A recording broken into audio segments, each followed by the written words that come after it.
Thank you very much, ladies and gentlemen. It's a great pleasure to be with you in Newtownards tonight. Newtownards is where I went to school.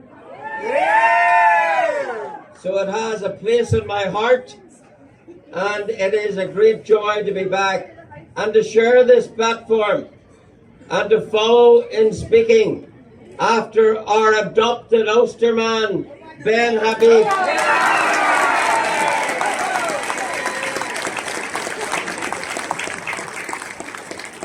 Ben has done more for this cause than many elected politicians in this province.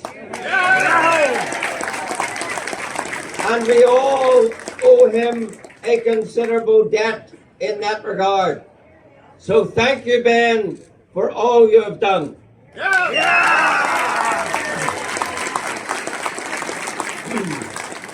we are all gathered here tonight to exercise our right of peaceful protest. And we have much to protest about.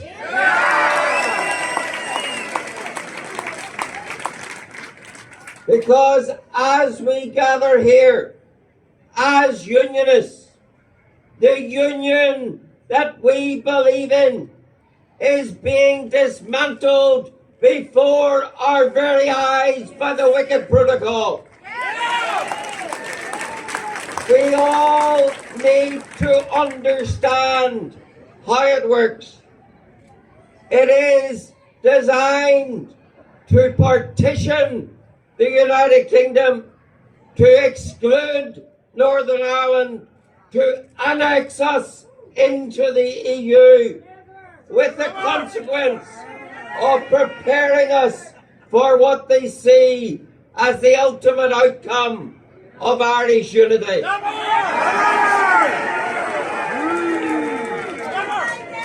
The design of the protocol is to create an all-Ireland economic unit, in the belief that if they can do that, then it is a relatively short step from economic unity to political unity. That is the evil intent of the protocol. And how does it propose to do it?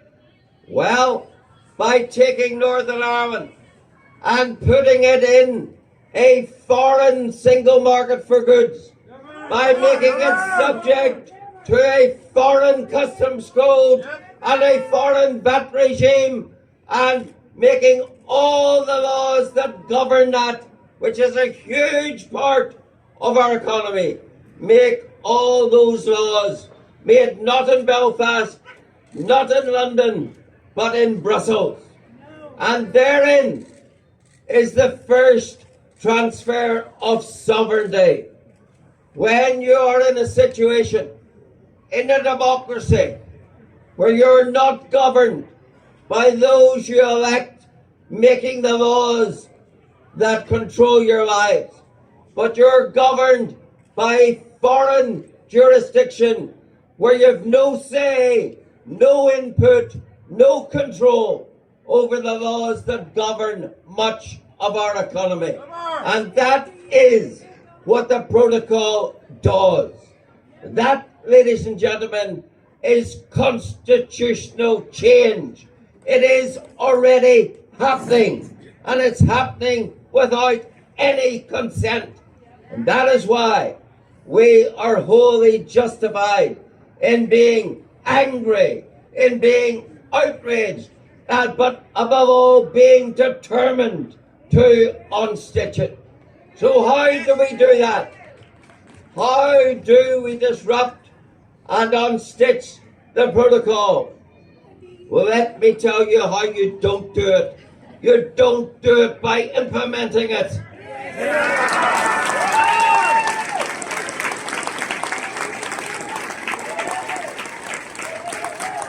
And one of the most shameful things, utterly shameful things, is that a DUP minister has built the border posts, the puts posts. I'm not satisfied with that. Day and daily, his staff implement the protocol, checking the goods, partitioning the United Kingdom, determining that you cannot have free trade within your own country. And as Peter Robinson said a couple of months ago, but he was right about this, you cannot say you're against the protocol while at the same time implementing it.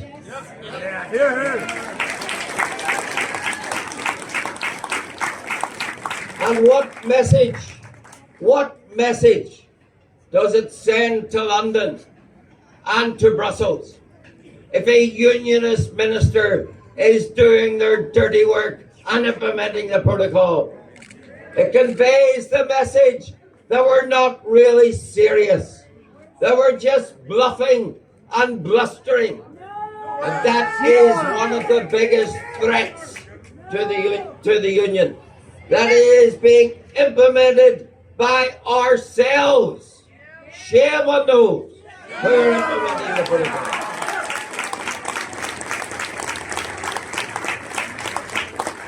Because I tell you this, ladies and gentlemen, if this protocol takes root, this union is over.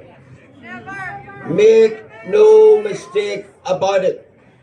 The protocol is designed to end the union between Northern Ireland and Great Britain, to prepare us for the final handover to the Irish Republic, to cause our economy to look away from London, to look to Dublin, to cause us to be dependent on trade, on commerce, on an all-island basis rather than on a United Kingdom basis, to build all of that infrastructure so that we get to the point where there is an all-Ireland economically. And as I've already said, they then believe a political all-Ireland is a natural follow-through. That is the wicked intent of the protocol. That is why if we do not kill the protocol will kill the union.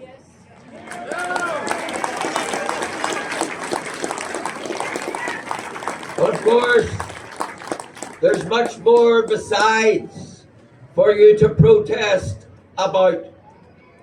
And you saw some of it yesterday. Yesterday was a day of shame and humiliation. What we witnessed in Stormont yesterday was a victory for ransom politics yet again. A victory for an insatiable Sinn Féin. A victory for those who said, unless we get our way over Irish language, then there'll be no Stormont. And it was cringing. It was humiliating to watch Edwin Poots come into the chamber along with his poodle and nominate the poodle to be First Minister. Which is gone, Jim. At the behest. Which is gone. Which is gone. It's gone now. At the behest of Sinn Féin. Which is gone. And he cared more about doing the bidding of Sinn Féin than he did about doing the bidding of his own party, who told him not to do it. And so he is deservedly gone. But the damage he did lives on. The damage he did was to demonstrate to the British government that they have his measure, they have the measure of his party. The British government had a choice. Are we going to please Sinn Féin, or are we going to please the DUP? I Sinn Féin. And they chose to please IRA Sinn Féin. Why? Because they had the measure of the DUP. And it was that spineless, hopeless, pathetic, useless attitude that enabled them to do it. So what, ladies and gentlemen, do we now need to do? TUV. What needs to be done in Stormont is the new DUP leader needs to find a backbone. He needs a back door. And he needs to resign the First Minister. And he needs to say to the British Prime Minister, Prime Minister, there will be no First Minister so long as there is a protocol.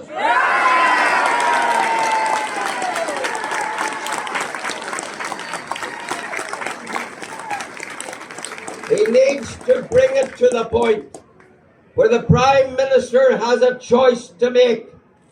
Does he want to save the protocol or does he want to save the Stormont institution?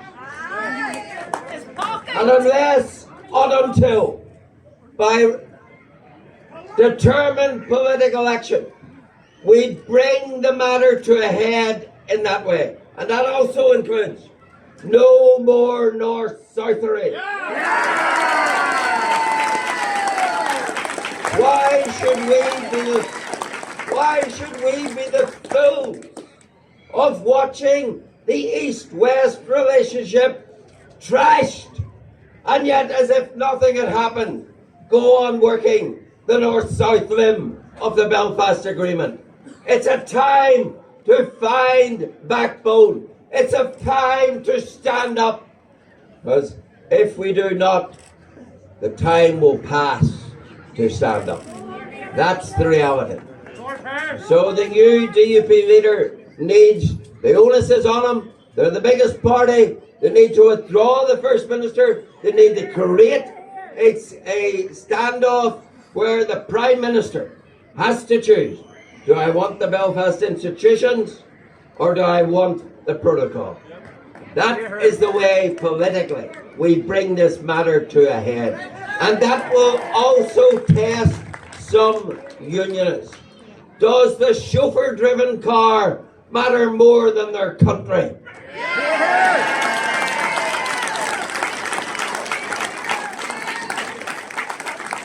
Does the big ministerial salary matter more than getting rid of the protocol? It is people like you, unionist electors, who put them there. And tonight, we're calling them to account.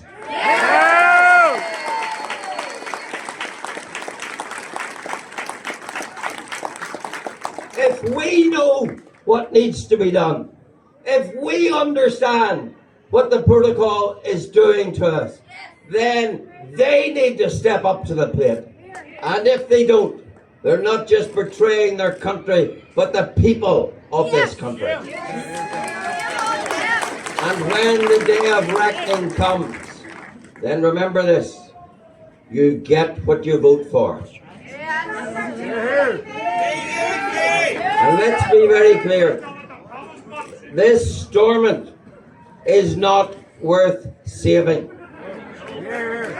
This system of government is not worth saving, because this system of government will never work. Why is that? Because you can only have a government if at its top and heart you have a party that doesn't want the country to work, doesn't want the country to even exist. So when you create a system which is dependent on having a government and having at its top and its heart Sinn Féin, who can't even say the name of the country, then no one should be surprised. No one should be surprised that they take every opportunity to destabilise, to make sure the country doesn't work. And it is only a fool who would go on saying, oh, if we just give them a little more, if we package it in a few Irish language words, then maybe they would make Northern Ireland work. What? Are they having a laugh? I tell you who's having a laugh. Sinn Féin is having a laugh. And how they must laugh, not just up their sleeve, but in the face of unionism. When they toe their line, when they fall into line with their demands, when they pay the ransom. And that's the shameful thing we saw yesterday. The ransom being paid to IRA Sinn Féin by the DUP.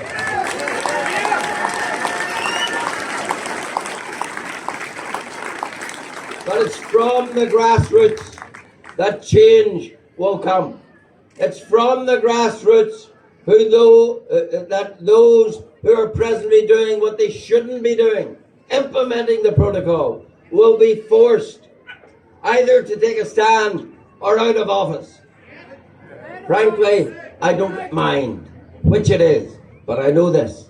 The imperative is that if we do not bring down this protocol, then the day will come when everyone will see that it was the protocol that was the vehicle that delivered us out of the Union, as is its intent. We have a united determination that we are not going to allow that to happen. Now, by being here tonight, by protesting as you do, with just cause, peacefully, authentically, you are playing a very big part in driving home the message,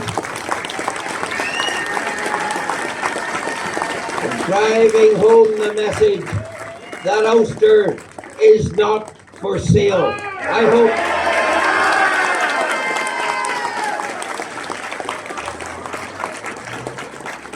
Boris Johnson needs to hear it. Dublin politicians need to hear it. Brussels politicians need to hear it. But maybe first and foremost, Stormont politicians need to hear it.